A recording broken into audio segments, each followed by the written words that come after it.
Hey, what's going on, everybody? DJ here, or Rock, or Uncle Handsome, as they call me. Right now on newsstands is my face on the cover of Muscle & Fitness. It's the greatest cover I have ever done by far, man of the century. My personal history with Muscle & Fitness goes way back. My dad was a professional wrestler. He would always go to these hardcore gyms, him and his fellow pro wrestlers, Tony Atlas, Ivan Putski, Paul Orndorff, Hulk Hogan. I would just hang out and I would read his bodybuilding magazines. I had two references in terms of my training. My dad, and the other reference, Muscle & Fitness. The magazine itself, it's often referred to as the Fitness Bible. The very first time the magazine came to me and asked me to be on the cover, it was an easy yes. Actually, I didn't say yes. I was like, fuck yes, is what I said. At that time, I had just broken into the world of Hollywood. It was an honor for me to do it.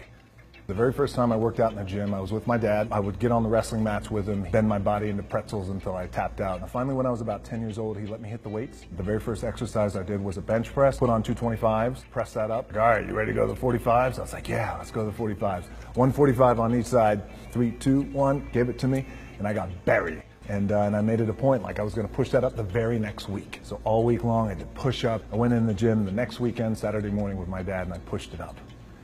And that's why I don't need therapy today.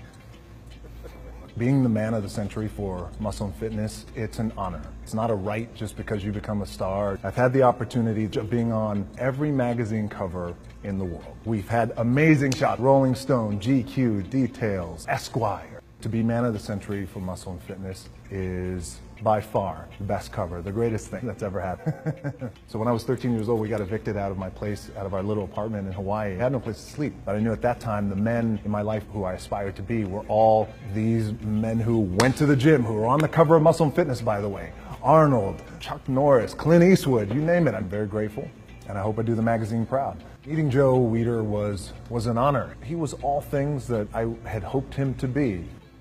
Training and some sort of physical activity becomes my anchor every day. Try and stay focused. For me, I got to get up at 3:45 in the morning. I do my cardio, I'll have my breakfast, then I'll go train and hit the iron, then I'll go to set. And if I could get those things done before I go to set, then I could work for the next 12, 14, 16 hours. Fun part is the strategy behind it. Training for a role like Ballers is different than training for a role like Baywatch, Fast and Furious. For a role like San Andreas, they're all different, because if you do anything, you never want to do anything half-assed, especially when it comes to your training. Get in, be intense, execute on it, and then get out. For a lot of guys out there, and I was certainly one of those guys, in my 20s, I thought I had all the answers, didn't know shit. By the way, in my 30s, I'm still trying to find myself, as a lot of guys are out there. Hopefully when you hit your 40s, you're hitting a nice stride. Every day today, I'm just more appreciative of the moments. Been through relationships, been through a divorce, have a beautiful daughter, one on the way, very, very lucky man. If I'm gonna do it, I need to do this job right. I need to stay focused on it, and I need to give the best effort I possibly can. And not only that, but just between us, I was like, I'm gonna be the baddest motherfucker walking at 43, 44, 45, 46, 47.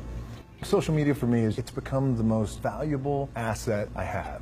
85 million people later, here we are, really enjoying this relationship. It's one of the most important relationships I have in my life, is with the fans. And I try to make sure that every post has some quality to it and that means something and people can get something out of it, whether it's some humor or a little bit of motivation. I enjoy all of them, Facebook and Twitter, but the platform of Instagram has been fantastic because it's a great storytelling platform. Plus, I have long-ass arms, man, and I can take selfies like that. I don't need a bullshit selfie stick.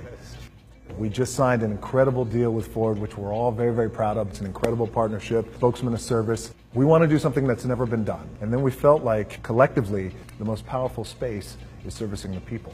And plus, Ford has been in my DNA since I was 15 years old. I am honored. It's an amazing issue. Pick it up. It's iconic. It's historic. And I'm on the cover.